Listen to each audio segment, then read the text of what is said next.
Sculpting a Head, Part 3. And for this part, we're painting our head. It's been baked, it's dried, it's hard. And first I'm applying paint, acrylic paint, because that's what this kind of material calls for. I'm applying paint pretty dry, but starting with the base coat of dark, gets in all the grooves, and then you can begin to get the lighter colors back on top of it. It works well that way. The sculpture just sort of lends itself to creating depth, those darks getting into those darker spots. And then working in middle tones, then lighter tones.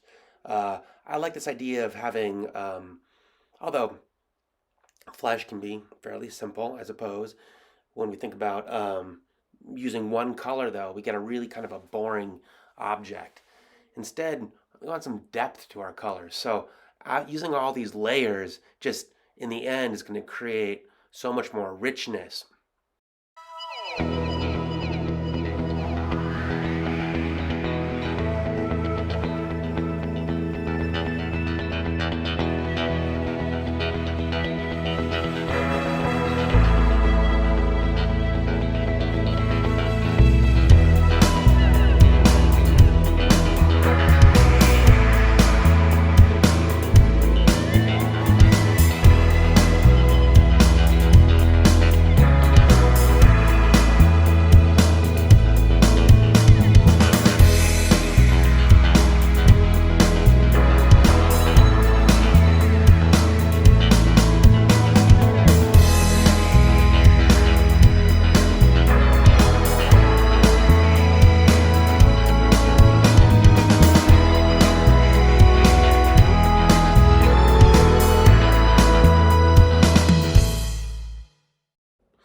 You may already, or likely already, know that the primary colors are red, blue, and yellow. And you may also, or likely know, that when you mix the three of them together, you get mud, or what you might call brown. But brown is such a broad term. Brown can be more red, it can be more yellow, it can be more blue, or any combination of the two, meaning it can be more purple, say, for example, as the underflesh tones appear to be here. So I'm layering in the complement. So if you're a little too purple and you're brown, go ahead and put some thin yellows on top, and you're going to find that it's going to balance those two out. You may also know that purple and yellow are complements, or that complements are opposite one another. So if you have too much of one, don't add black, add the complement. It'll knock it down. I'm also starting to work here with glazes. So I've added in a gloss medium. You can also work with a matte medium or a semi-gloss medium, which I ended up going with in the end. But this kind of medium fills in the holes, but also makes the paint semi-transparent. So I can still see all the layers underneath as I add more layers on top. But now it's sort of more unified than it had been previously. In order to really get in the details, though, I needed to break out my magnifying glass. So I got this desktop magnifier, and I'm wearing my readers because my eyes are old now and I can't see things so well close up. It also doesn't make for a fantastic video as I don't get my camera in there between the magnifier very well. But this won't last too long.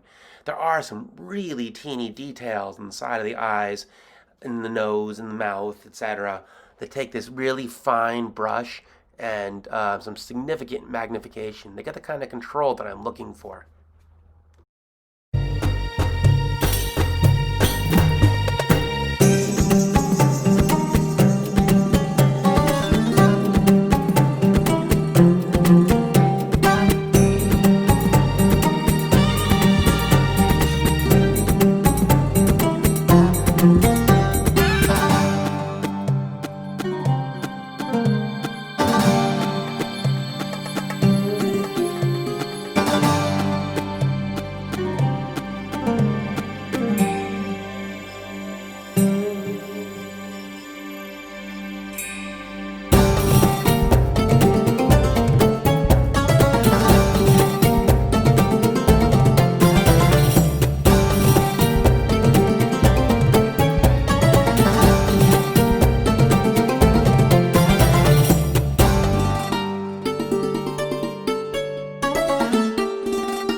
do this portion of the project, it's useful to have some bigger brushes and some really small detail brushes. The big ones are great for blending and some broad applications, but you really need some teeny brushes as well.